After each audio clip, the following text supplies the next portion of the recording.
ప్రముఖ నిర్మాత Telangana FDC chairman Dil Raju ఇల్లు కార్యాలయాల్లో ఐటీ అధికారులు సోదాలు కొనసాగుతున్నాయి. దిల్ రాజు సతీమణి వైగారెడ్డిని అధికారులు కారులో తీసుకెళ్లారు.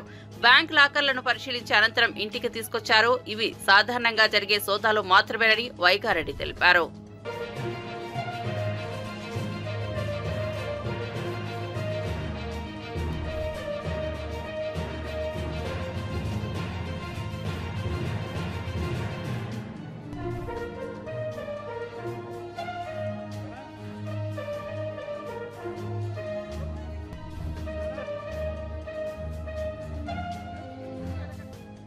అంటే జనరల్ గా వచ్చారు అంతే.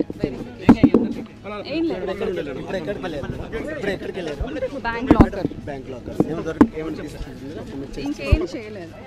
ఏదైనా మూవీస్ గురించి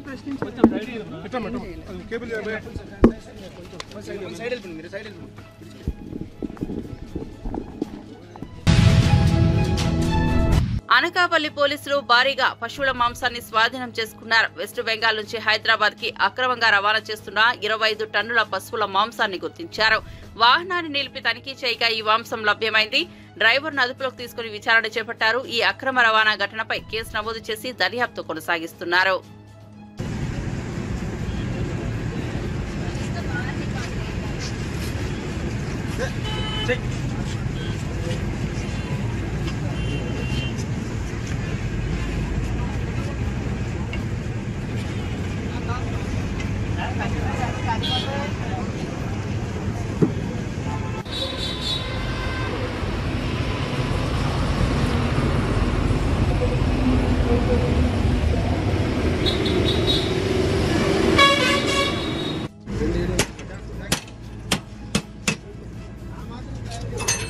నిన్న సుమారు ఉదయాన్నే 10-10:30 టైంలో ఇల్లీగల్గా ఈ పశు మాంసం తరలిస్తున్నారని మాకు ఇన్ఫర్మేషన్ వచ్చింది. Basing on information mediators VROs తీసుకెళ్ళి మా ఎస్ఐ గారు టోల్ ప్లాజా దగ్గర వెహికల్ చెకింగ్ కండక్ట్ చేయడం జరిగింది. అదే టైంలో ఉత్తరప్రదేశ్కి చెందిన యూపీ 15 HT 5312 వెహికల్ ట్రాన్స్పోర్టేషన్తో వచ్చింది. దాన్ని మనం ఇంటర్సెప్ట్ చేసి చెక్ చేయగా అబౌట్ 25,200 kgs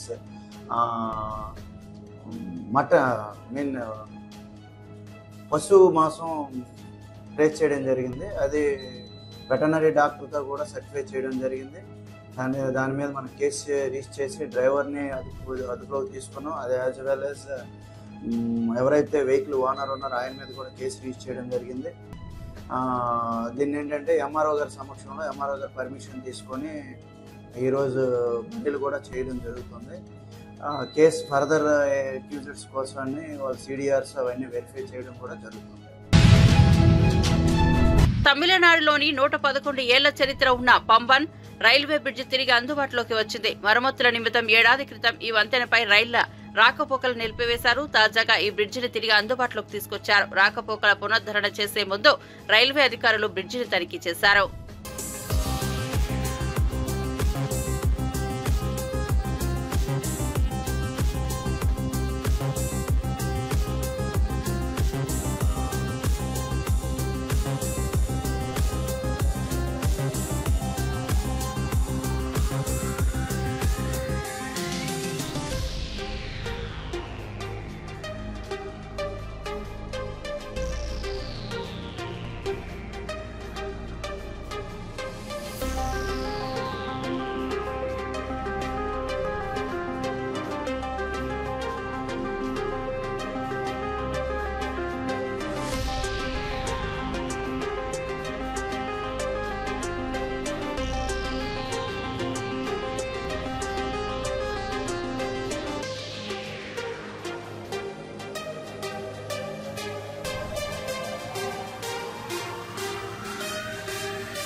కోల్కతాలోని కాళీఘాట్ ను team India head coach Gautam Gambhir సందర్శించారు. అమ్మవారికి ప్రత్యేక పూజలు చేశారు. కోల్కతాలోని ఈడెన్ గార్డెన్స్ వేదికగా జరిగే టీ20 మ్యాచ్ లో భారత జట్టు ఇంగ్లాండ్ తో తలపడుతోంది.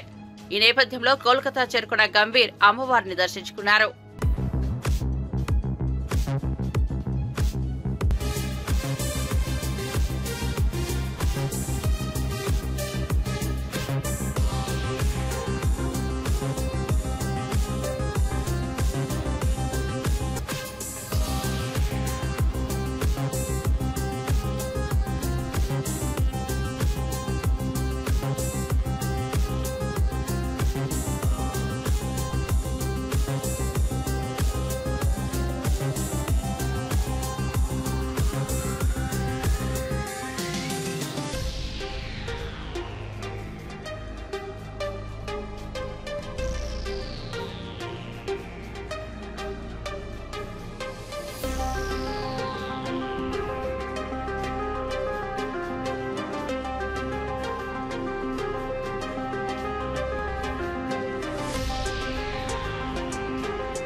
రాహుల్ గాంధీ వ్యక్తిగత సహాయకుడిగా నటిస్తూ మోసాలకు పాల్పడిన నకిలీ వ్యక్తిని పోలీసులు అరెస్ట్ చేశారు. ఆయన రాహుల్ గాంధీ పేరును ఉపయోగించి పలు వ్యక్తుల నుండి డబ్బులు వసూలు చేసినట్లు ఆరోపణలు ఉన్నాయి. పోలీసులు ఈ ఘటనపై కేసు నమోదు చేసి దర్యాప్తు కొనసాగిస్తున్నారు.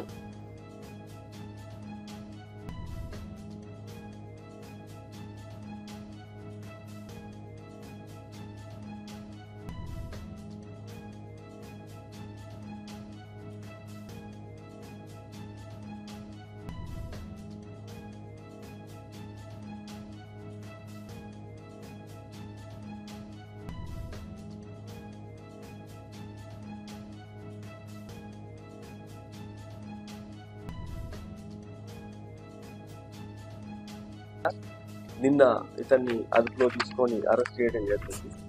ఇతను ఇప్పటి వరకు హైదరాబాద్ సిటీలో 4 క్రిమినల్ కేసులు, తర్వాత సైబరాబాద్లో 8 కేసుల్లో నిందితుడిగా ఉన్నాడు. ఈ మొత్తము 12 కేసుల్లో కొన్ని ఫైనలైజ్ అయినాయి, కొన్ని కోర్టులలో పెండింగ్ ఉన్న పరిస్థితి ఉంది. ఇతను ఎంఓ ఏంటంటే ఈ చీటింగ్లో ఇతను దిట్ట కాబట్టి చాలామంది ఫేమస్ లీడర్స్తో, సెలబ్రిటీస్తో ఫొటోస్ తీసుకొని జనరల్ అకేషన్స్లో అందరికీ కూడా వాళ్ళందరూ నాకు చాలా దగ్గర అనే ఉద్దేశాన్ని క్రియేట్ చేసి పెద్ద పెద్ద ఇష్యూస్లో, అంటే సిబిఐ కానీ, ఈడీ కానీ, ఏసీబీ కానీ, ఇటువంటి ఏదైనా మేజర్లీ సెంట్రల్ ఏజెన్సీస్ని లో ఏదైతే కేసెస్ పెండింగ్ ఉంటాయో వాళ్ళకి నేను చేయించి పెడతాను అని చెప్పి, కాంట్రాక్ట్లు ఇప్పిస్తానని చెప్పి మోసం చేయడం జరుగుతూ ఉంది. ఇతను ఒకసారి జార్ఖండ్ అక్కడికి ఢిల్లీ నుంచి ఫోన్ చేయించుకోవడంలో ఇతను మన బంజారాహిల్స్లో ఉంటాడు పురాణుకి. తర్వాత అతనికి హైదర్ షా కోర్టులో మన ఏరియా నార్సింగి లిమిట్స్లో కూడా ఒక ఇల్లు ఉంది. ఒక ఫ్లాట్ ఇతనికి సంబంధించిన దాంట్లోనే మనకి లాస్ట్ ఒక couple of months back Nigerians ఒక కొకైన్ పట్టుకోవడం జరిగింది, గ్యాంగ్ను పట్టుకున్నాం. ఆ ఫ్లాట్ కూడా ఇతంది. ఆ తర్వాత మన సుల్తాన్ పల్లి ఉంది మన శంషాబాద్ లో, అక్కడ కూడా ఒక ఫామ్ హౌస్ ఉంటుంది. ఈ 3 ప్లేస్లు ఉంటాయి. ఢిల్లీలో ఎక్కువ ఉంటుంటాడు ఇతను, ఈ పైరువీలు చేస్తామని చెప్పుకుంటూ. ఈ రాత్రి కూడా ఇతను 3 నెలల నుంచి మన నుంచి ఎస్కేప్ అవుతూ ఆ ఫ్లాట్లో, అప్పుడు కేసు అయిన తర్వాత అది ఖాళీ బయట నుంచి లాక్ చేసి పెట్టేసి ఉంచి ఇతను లేడు, ఇక్కడ ఢిల్లీలోనే వేరే స్టేట్లోనే ఉంటున్నాడని భ్రమలు కల్పించుకుంటూ వచ్చి ఆ ఫ్లాట్లో ఎవరు లేని దగ్గర బాత్రూంలో ఉంటే పట్టుకొని వచ్చి దగ్గర హైదరాబాద్లో ఒక టాప్ ఇండస్ట్రీ. ఏపీలో ప్రైవేట్ కాలేజీల వేధింపులు మళ్లీ పెరుగుతున్నాయని, విద్య పేరుతో దోపిడీ జరుగుతోందని వైఎస్ఆర్సీపీ విద్యార్థి విభాగం స్టేట్ వర్కింగ్ ప్రెసిడెంట్ రవిచంద్ర ఆరోపించారు. శ్రీ చైతన్య, నారాయణ సంస్థలు అధిక ఫీజుల పేరుతో విద్యార్థులపై దౌర్జన్యంగా వ్యవహరిస్తున్నాయని విమర్శించారు. ఫీజులు చెల్లించకపోతే విద్యార్థులను బయటకు నెట్టేస్తున్నారని ఒక విద్యార్థి తండ్రితో కలిసి ధర్నాకు దిగిన ఘటనను ఉదాహరించారు. విద్యార్థుల సమస్యలు పరిష్కరించడంలో మంత్రి లోకేష్ ఏం చేస్తున్నారు? రెడ్ బుక్ రాజ్యాంగం విద్యార్థులపై చూపిస్తున్నారా అని ప్రశ్నించారు. విద్యారంగంలో అక్రమాలను నిరోధించాలని రవిచంద్ర డిమాండ్ చేశారు. పేరుతో 3 లక్షల రూపాయల పైగా ఫీజులు వసూలు చేస్తా ఉన్నారు. ఈరోజు గోశాల Sri Chaitanya college NEET coaching student అతను గౌతమ్ సుమారు 2 లక్షల రూపాయలు ఫీజు ఇప్పటికే 1 లక్ష రూపాయల పైన పే చేశారు. 20,000 రూపాయలు మేము పే చేస్తాము, మిగిలిన 50,000 కొంత టైం ఇవ్వండి అని టైం బాండ్ పేరెంట్ అడిగితే టైం బాండ్ ఇవ్వకుండా కాలేజీ యాజమాన్య విద్యార్థిని బయటకు పంపించడం అనేది చాలా అమానవీయమైన ఘటన. ఇది విద్యార్థికి చదువు నిరాకరించే హక్కు కాలేజీ యాజమాన్యానికి లేదు. మీరు ఒక్కసారి కాలేజీలో చేరిన తర్వాత టర్మ్ ఫీజుల పేరుతో ఫీజులు కొంత పే చేసిన తర్వాత మీరు చదువు చెప్పాల్సిన బాధ్యత కాలేజీ యాజమాన్యాలకు ఉంది. విద్యార్థిని బయటకు పంపించే హక్కు మీకెక్కడిది? విద్యని నిరాకరించే హక్కు మీకెక్కడిది? మీరు ఫీజు వసూలు చేయాలంటే, ఫీజు అడగాలంటే విద్యార్థి తల్లిదండ్రులు ఉంటారు కదా, తల్లిదండ్రులని తండ్రి వచ్చాడు విద్యార్థితో పాటు, తండ్రిని ఫీజు అడగకుండా విద్యార్థిని ఎందుకు మీరు బయటికి పంపించారని మేము ప్రశ్నిస్తా ఉన్నాం. అందుకనే విద్య పేరుతోటి ఈ రోజు ఒక దోపిడీ జరుగుతా ఉంది. సొసైటీల పేరుతోటి రిజిస్ట్రేషన్లు చేసుకొని ప్రభుత్వాల నుంచి పన్ను రాయితీలు చేసుకొని పెద్ద ఎత్తున ఫీజుల దోపిడీ కొనసాగిస్తా ఉన్నారు. ఈ రోజు రాష్ట్ర వ్యాప్తంగా చైతన్య నారాయణ లాంటి విద్యా సంస్థలు సొసైటీ ముసుగులో ఫీజుల దోపిడీ యథేచ్ఛగా కొనసాగిస్తా ఉంటే ఈ ప్రభుత్వం ఏం చేస్తా ఉంది? అయ్యా లోకేష్ గారు, మీరు ఏం చేస్తా ఉన్నారు? మీ రెడ్ బుక్ రాజ్యాంగం అమలు చేయడం అంటే ఇదేనా? విద్యార్థిని క్లాసు తరగతిలోకి రాకుండా ఫీజు చెల్లిస్తేనే మీరు రావాలని హుకుం జారీ చేసే కార్పొరేట్ కాలేజీ యాజమాన్యాలపైన మీరు ఏ విధమైన చర్యలు తీసుకుంటా ఉన్నారు? మీరు రెడ్ బుక్ రాజ్యాంగంలో భాగంగానే విద్యార్థులను చదువు చెప్పకుండా బయటికి పంపిస్తున్నారని మా వైఎస్ఆర్ విద్యార్థి సంఘం తరఫున మేము ప్రశ్నిస్తా ఉన్నాం. ప్రభుత్వానికి చిత్తశుద్ధి లేదు. ఫీజుల పేరుతో యథేచ్ఛగా ఫీజుల దోపిడీ కొనసాగుతా ఉంది. ఫీజుల నియంత్రణ కమిటీ అమలు చేయడం లేదు. ఫీజుల నియంత్రణ కమిటీని అమలు చేయించాల్సిన బాధ్యత ప్రభుత్వాల మీద ఉంది. కూటమి ప్రభుత్వం అధికారం చేపట్టిన 7 నెలల్లోనే ఫీజుల పైన మానిటరింగ్ లేదు. గత 5 ఏళ్ల జగన్మోహన్ రెడ్డి గారి పరిపాలనలో స్కూల్ పాఠశాల విద్యలో గాని, ఇంటర్మీడియట్ విద్యలో గాని, ఇంజనీరింగ్ కళాశాల విద్యలో గాని మొత్తం ఫీజుల మానిటరింగ్ బ్రహ్మాండంగా చేసి ఫీజుల నియంత్రణ కమిషన్ ని వేసి ఆ పర్యవేక్షణ కమిషన్ ఏ విధంగా పనిచేస్తుందో దాని మీద మానిటరింగ్ చేసిన చరిత్ర గత 5 ఏళ్లలో జగన్మోహన్ రెడ్డి పరిపాలనలో ఉంటే, జగన్మోహన్ రెడ్డి గారు అమలు చేసిన సంస్కరణలు బ్రహ్మాండంగా ఉంటే, ఈ రోజు కూటమి అధికారం చేపట్టిన 7 నెలల్లోనే ఇంటర్మీడియట్ విద్యను నిరాకరించే విధంగా కార్పొరేట్ కాలేజీ యాజమాన్యాలు విద్యార్థుల్ని ఫీజులు చెల్లించడం. ప్రముఖ బాలీవుడ్ నటి ప్రియాంక చోప్రా హైదరాబాద్ సమీపంలోని చిలుకూరు బాలాజీ ఆలయాన్ని సందర్శించారు. ఆమె స్వామివారికి ప్రత్యేక పూజలు నిర్వహించారు. చిలుకూరు బాలాజీ ఆలయం తెలంగాణ రాష్ట్రంలోని రంగారెడ్డి జిల్లాలోని మొయినాబాద్ మండలంలో ఉస్మాన్ సాగర్ తీరంలో ఉన్న చిలుకూరు గ్రామంలో స్థితి చెంది ఉంది. ఈ ఆలయం వీసా బాలాజీగా ప్రసిద్ధి చెందింది. ఎందుకంటే ఇక్కడ మొక్కుకుంటే విదేశీ వీసాలు సులభంగా లభిస్తాయని భక్తుల నమ్మకం. చిలకలూరు బాలాజీ ఆలయంలో హుండీలు, ప్రత్యేక దర్శనాలు, వీఐపీ లైన్లు లేవు. అందరూ సమానంగా స్వామివారిని దర్శించుకునే విధంగా ఏర్పాట్లు ఉంటాయి. Welcome to top headlines. Karnataka రాష్ట్రం బెల్గావిలో కాంగ్రెస్ పార్టీ ప్రతిష్టాత్మకంగా నిర్వహించిన జై బాబు, జై భీమ్, జై సంవిధాన్ కార్యక్రమానికి రాష్ట్ర మంత్రులు, పార్టీ ముఖ్య నేతలు హాజరయ్యారు. హోంశాఖ మంత్రి అమిత్ షా చేసిన వ్యాఖ్యలకు వ్యతిరేకంగా కాంగ్రెస్ పార్టీ భారీ ర్యాలీలను దేశవ్యాప్తంగా నిర్వహిస్తోంది. ఈ సందర్భంగా భారీ బహిరంగ సభను నిర్వహించారు. ఈ కార్యక్రమానికి ముఖ్య అతిథిగా ఏఐసీసీ అధ్యక్షుడు మల్లికార్జున ఖర్గే, ఎంపీ ప్రియాంక గాంధీ, కర్ణాటక ముఖ్యమంత్రి సిద్దరామయ్య, పీసీసీ అధ్యక్షుడు డీకే శివకుమార్ సహా పలువురు కాంగ్రెస్ సీనియర్ నేతలు హాజరయ్యారు. ಆಹ್ವಾನಿತರಿಗೆಲ್ಲ ನನ್ನ ನಮಸ್ಕಾರಗಳು. ಇಂದು ಅವಿಸ್ಮರಣೀಯ ದಿನ. ಮಹಾತ್ಮ ಗಾಂಧಿ ಪುತ್ಥಳಿ ಅನಾವರಣ ಮಾಡಲು ರಾಷ್ಟ್ರೀಯ ಕಾಂಗ್ರೆಸ್ ಸಮಿತಿಯ ಅಧ್ಯಕ್ಷರು, ರಾಷ್ಟ್ರದ ರಾಜ್ಯಸಭೆ ವಿರೋಧ ಪಕ್ಷದ ನಾಯಕರಾದ ನಮ್ಮವರೇ ಆದ ಹಿರಿಯರಾದ ಮುತ್ಸದ್ದಿಗಳಾದ ಸನ್ಮಾನ್ಯ ಶ್ರೀ ಮಲ್ಲಿಕಾರ್ಜುನ್ ಖರ್ಗೆಜಿ ಅವರು ಆಗಮಿಸಿದ್ದಾರೆ.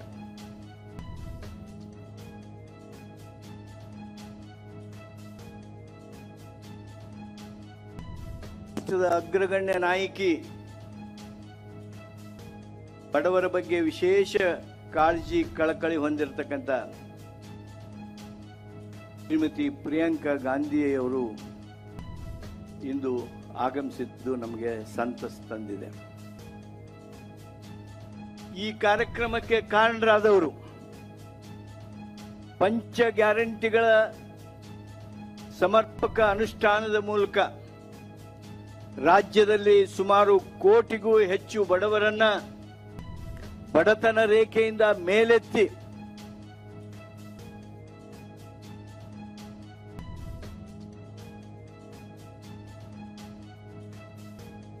ಅಧ್ಯಕ್ಷರಾದ ಸನ್ಮಾನ್ಯ ಮುಖ್ಯಮಂತ್ರಿಗಳಾದ ಸನ್ಮಾನ್ಯ ಸಿದ್ದರಾಮಯ್ಯನವರೇ ಈ ಕಾರ್ಯಕ್ರಮದ ಚೇತನ ರೂಪವಾದ ವಿಶೇಷ ಆಸಕ್ತಿ ಹಾಗೂ ಬದ್ಧತೆಯಿಂದ ಗಾಂಧಿ ಭಾರತ ಕಾರ್ಯಕ್ರಮಗಳಿಗೆ ಕಲ್ಪಿಸಿಕೊಂಡು ಅವುಗಳ ಅನುಷ್ಠಾನದಲ್ಲಿ ತಮ್ಮನ್ನು ತಾವು ತೊಡಗಿಸಿಕೊಂಡ ಉಪಮುಖ್ಯಮಂತ್ರಿಗಳಾದ ನಮ್ಮ ಕಾಂಗ್ರೆಸ್ ಪಕ್ಷದ ಅಧ್ಯಕ್ಷರಾದ ಮಾನ್ಯ ಡಿಕೆ ಶಿವಕುಮಾರ್ ಅವರೇ, ಕಾರ್ಯಕ್ರಮದಲ್ಲಿ ತಮ್ಮ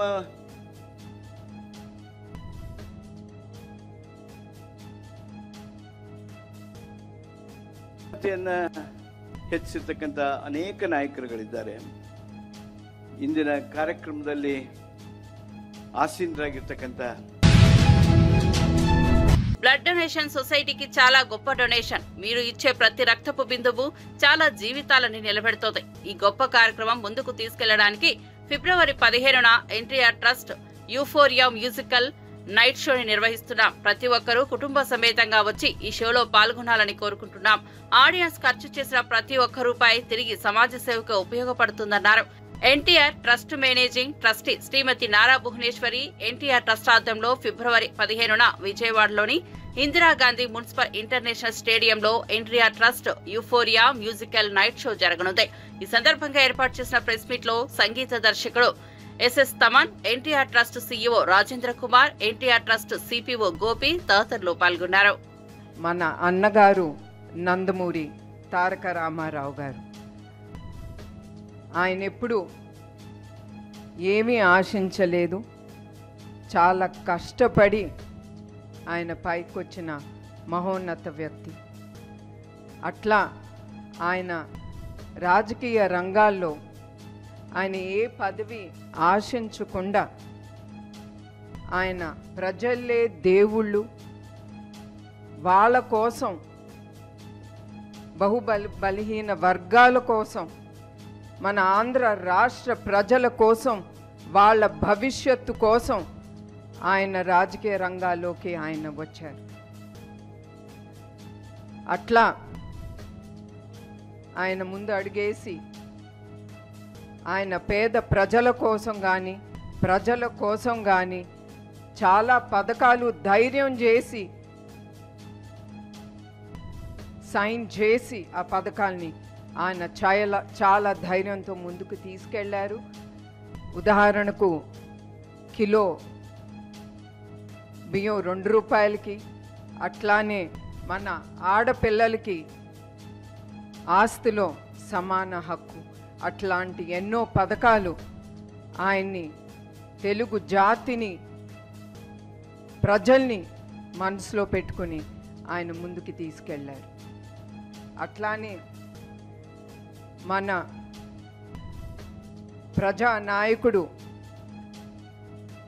నారా చంద్రబాబు నాయుడు గారు, ఆయన ఎన్టీఆర్ గారి స్ఫూర్తితో, మన అన్నగారి స్ఫూర్తి పెట్టుకుని ఆయన ఎన్టీఆర్ మెమోరియల్ ట్రస్ట్ అనేది ఆయన ప్రజలకి విద్య, వైద్య, ఆరోగ్య అన్ని రంగాల్లో అందుబాటులో ప్రజలకి ఉండాలని ఆయన ఈ ఎన్టీఆర్ మెమోరియల్ ట్రస్ట్ అనేది స్థాపించారు. అట్లానే ఇండియాలో 26% మంది ఉద్యోగులు ఆర్టిఫిషియల్ ఇంటెలిజెన్స్ టెక్నాలజీ కారణంగా ఉద్యోగాలు కోల్పోయే అవకాశం ఉందని IMF deputy managing director Gita Gopinath తెలిపారు. స్విట్జర్లాండ్లోని దావోస్ లో జరిగిన వరల్డ్ ఎకనామిక్ ఫోరంలో ఆమె మాట్లాడారు. గీతా గోపినాథ్ ప్రకారం ఈ మార్పు కారణంగా 14% ఉద్యోగులు ఏఐ టెక్నాలజీ వాడకం ద్వారా ప్రయోజనం పొందుతారని వెల్లడించారు. ఏఐ సాంకేతికతను సమర్థవంతంగా ఉపయోగిస్తే కొత్త అవకాశాలను సృష్టించవచ్చని, అయితే ఉద్యోగుల పునఃశిక్షణ మరియు నైపుణ్యాల అభివృద్ధి అనివార్యమని ఆమె పేర్కొన్నారు. But if you look at employment growth, it was under 2%. So it is indeed the case, and compared to its other G20 economies and other G20 emerging market economies, growth in India has been much less in terms of employment driven, much more intensive in terms of capital. And so the question is, how can one change that? And this is a question to ask. So I think we have to step back and make a few points. First, you want to make sure that the policies that are in place are not penalizing firms from hiring workers. And an ongoing piece of reforms has been on the labor market. And this is a point I made earlier, which is that some important labor codes were passed in 2019-2020, but those have yet to be implemented. And so anything that can be done by the center in terms of regulation, but also in terms of the center being able to incentivize the states to implement those labor codes would be helpful to make sure that you can, that it's attractive for firms to hire workers. The other issue that comes up is in terms of the general quality of the workforce, in terms of the level of skills that exist.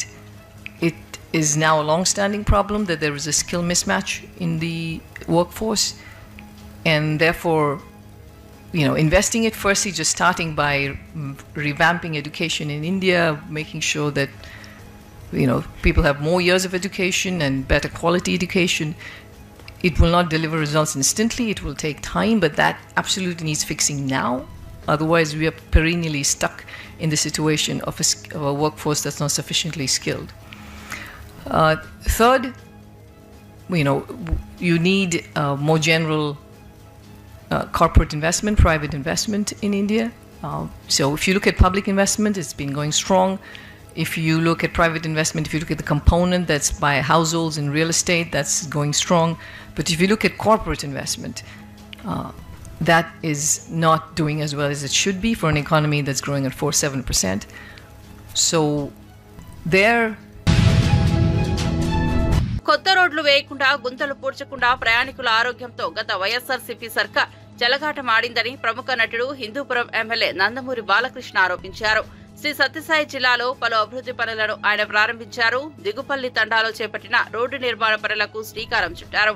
ఈ సందర్భంగా ఆయన మీడియాతో మాట్లాడారు. రాష్ట్ర వ్యాప్తంగా నూతన రోడ్ల నిర్మాణానికి కూటమి ప్రభుత్వం నడుం బిగించిందని బాలయ్య అన్నారు.